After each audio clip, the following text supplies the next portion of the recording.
ነገ ግንቦት 21 በዚህች ቀን አምላክን የወለደች እመቤታችን ቅድስተ ቅዱሳን ንጽሕተ ንጹሐን ቅድስት ድንግል ማርያም ወላዲት አምላክ እመብርሃን በደብረ ምጥማቅ በስሟ በተሠራች ቤተ ክርስቲያን ከ21 ጀምሮ እስከ 25 ድረስ ለ5 ተከታታይ ቀናት በቤተ ክርስቲያኗ ጉልላት ላይ በብርሃን መርከብ ተቀምጣ ሙሉ ፊቷ በግልጽ እየታየ ለ5 ተከታታይ ቀናት ለ5 ተከታታይ ቀናት ከግንቦት 21 እስከ ግንቦት 25 ድረስ ለክርስቲያኖችም ለእስላሞችም ለአረማውያንም በግልጽ የምትታይበት ታላቅ በዓል ነው። እጅግ በጣም ይገርማል። ብርሃንን የተላበሰች እናታችን ቅድስተ ቅዱሳን ቅድስት ድንግል ማርያም ግንቦት 21 ቀን ከመታየቷ ከመገለጿ በፊት አረማውያንም እስላሞችም ክርስቲያኖችም በአንድ ላይ ድንኳን ጥለው አጎበር ተክለው በተስፋ ይጠብቋታል። በዚህም ሰዓት ብርሃንን የተጎናጸፈች የልጇን ብርሃን የተጎናጸፈች እናታችን ቅድስተ ቅዱሳን ቅድስት ድንግል ማርያም በቀኝ በግራ በፊት በኋላ ቅዱሳን መላእክትን በነገዳቸው አስከትላ በየማዕረጋቸውና በየሥልጣናቸው ክንፋቸውን ዘርግተው እየቆሙና እየጋረዷት ትታያለች፣ ትገለጻለች። ቅዱሳን ሱራፌልም ማዕጠንታቸውን ይዘው ይመጡና ለንግሥትነቷ ይሰግዳሉ።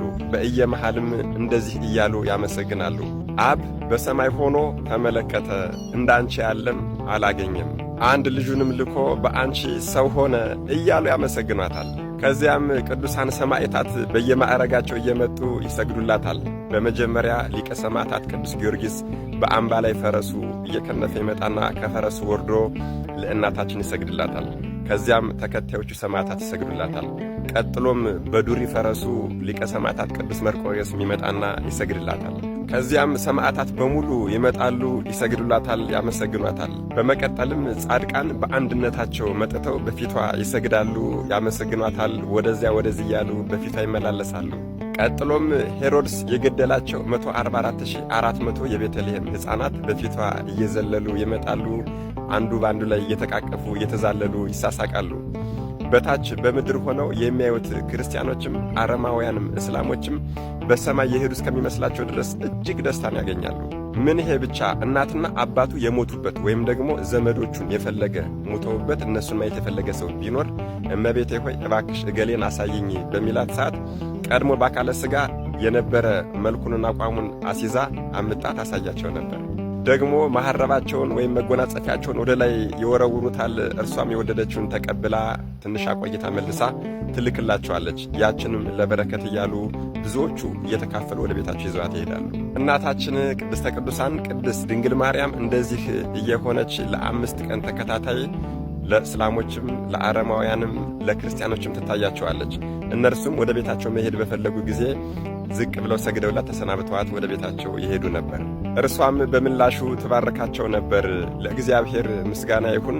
አምላክን በወለደች በእናታችን በእመቤታችን በቅድስተ ቅዱሳን በቅድስት ድንግል ማርያም አማላጅነትና ቤዛነት ጨርሶ ይማረን። ረድኤቷ በረከቷ ምልጃዋ ፍቅሯ አይለየን። አሜን። የቃል እርደት የሥጋ እርገት ማለትም የቃል መውረድ የሥጋ ማረግ ምክንያት የሆነችው እናታችን ቅድስት ድንግል ማርያም የሚታሰብበትም ዕለት ነው። ግንቦት 21 በደብረ ምጥማቅ በስሟ በተሰራችው ቤተ ክርስቲያን ጉልላት በብርሃን መርከብ ተቀምጣ መገለጧን ክርስቲያን ሁሉ ያከብራቷል። ስለዚህ ግንቦት 21 በተለያዩ ቦታዎች ይከበራል ማለት ነው። የሰኔ ጾም ሰኔ ስንት ነው የሚገባው? እነግራችኋለሁ። ብዙዎቻችሁ የሰኔ ጾም መቼ ይገባል እያላችሁ ስትጠይቁኝ ነበረ። በነገራችን ላይ የሰኔ ጾም ዝም ብሎ በተለምዶ ያመጣነው ነው እንጂ ብዙ ሰው ያው ሰኔ ላይ ጾሙ ብዙ ጊዜ ሰኔ ላይ ስለሚገባ የሰኔ ጾም እያልን ለምደን ነው እንጂ ትክክለኛ ስሙ የሰኔ ጾም አይደለም። ትክክለኛ ስሙ ጾመ ሐዋርያት፣ የሐዋርያት ጾም፣ ሐዋርያት የጾሙት ጾም ነው ትክክለኛ ስሙ። እና የሐዋርያት ጾም መቼ ይገባል ካላችሁኝ ግንቦት 24 ይገባል። ግንቦት 24 የፊታችን ሰኞ ማለት ነው። ግንቦት 23 ጰራቅሊጦስ ነው፣ እሁድ ማለት ነው። ሰኞ ደግሞ ግንቦት 24 የሐዋርያት ጾም ይገባል ማለት ነው። እና ሁላችሁም ይህን ጾም ጾሙ። የካህናት ጾም ነው እያላችሁ እንዳትሸወዱ፣ በነፍሳችሁም እንዳትቀልዱ። ሁላችንም የሐዋርያትን ጾም እንጾማለን። አምላካችን የበረከት ጾም ያድርግልን። እኔ የምለው ቅዱስ ዳዊት ግን የኛን መከራ ይሆን እንዴ ለእግዚአብሔር እየተናገረ ያለው? እስኪ ስሙት። መዝሙር 37 አቤቱ በመዓትህ አትቅሰፈኝ፣ በመቅሰፍትህም አትገስጸኝ። ፍላጻዎች ወግተውኛልና እጅህንም በእኔ ላይ አክብደህብኛልና። ከቁጣ ፊት የተነሳ ለሥጋዬ ድህነት የለውም፣ ከኀጢአቴም ፊት የተነሳ ለአጥንቶቼ ሰላም የላቸውም። ኀጢአቴ ከራሴ ጸጉር በስቶአልና እንደ ከባድ ሸክምም በላዬ ከብዶኛልና። ከስንፍናዬ ፊት የተነሳም አጥንቶቼ ሸተቱ በሰበሱም። እጅግ ቈሰልሁ ጐበጥኩም፣ ሁልጊዜ በትካዜ እመላለሳለሁ። ነፍሴ ስድብን ጠግባለችና ለሥጋዬም ድህነት አጣሁ። ታመምሁ እጅግም ተሰቃየሁ፣ ከልቤ ሐዘን የተነሣ እጮኻለሁ። አቤቱ ፈቃዴ ሁሉ በፊትህ ነው፣ ጩኸቴም ካንተ አይሰወርም። ልቤ ደነገጠብኝ፣ ኃይሌም ተወኝ፣ የዐይኖቼ ብርሃንም ፈዘዘብኝ። ወዳጆቼ ባልንጀሮቼም ባላጋራ ሆኑኝ፣ ከበውም ደበደቡኝ። ዘመዶቼም ተስፋ ቈርጠው ተለዩኝ፣ ነፍሴንም የሚሿት በረቱብኝ። መከራዬንም የሚፈልጉ ከንቱን ተናገሩ፣ ሁልጊዜም ያጠፉኝ ዘንድ በሽንገላ ይመክራሉ። እኔ ግን እንደማይሰማ ደንቆሮ አፉንም እንደማይከፍት ዲዳ ሆንኩ። እንደማይሰማ ሰው በአፉም መናገር እንደማይችል ሰው ሆንኩ። አቤቱ በአንተ ታምኛለሁና፣ አቤቱ አምላኬ አንተ ስማኝ። የጠላቶቼ መዘባበቻ አታድርገኝ ብዬሃለሁና፣ እግሬም ይሰናከል በእኔ ላይ ብዙ ነገርን ይናገራሉ። እኔንስ ይገርፉኝ ዘንድ አቆዩኝ፣ ቁስሌ ሁልጊዜ በፊቴ ነውና። በደሌን እናገራለሁና ስለ ኀጢአቴ ሁልጊዜ ተክዛለሁ። ጠላቶቼ ሕያዋን ናቸው ይበረቱብኛልም፣ በአመፃም የሚጠሉኝ በዙ። በበጎ ፋንታ ክፉን የሚመልሱልኝ ጽድቅን ስለ ተከተልኩ ይከሱኛል። እንደ ርኩስ በድን ወንድማቸውን ጣሉ። አቤቱ አንተ አትጣለኝ፣ አምላኬ ከኔ አትራቅ። አቤቱ የመድኃኒቴ አምላክ ሆይ እኔን ለመርዳት ፍጠን።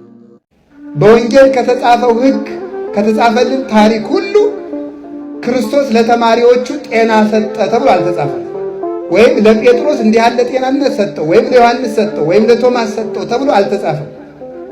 ሃይማኖት ከጤንነት ሁሉ በላይ ስለሆነ የወርቁ ጌታ ከእናንተ ጋር እያለው ወርቅ ለምናችሁ፣ የጫማው ፈጣሪ አብሬያችሁ እያለው ጫማ ለምናችሁ፣ እንጨትን የፈጠርኩት አምላክ ከእናንተ ጋር እያለው ውሻ የምትከለክሉበት በትር ለምናችሁ።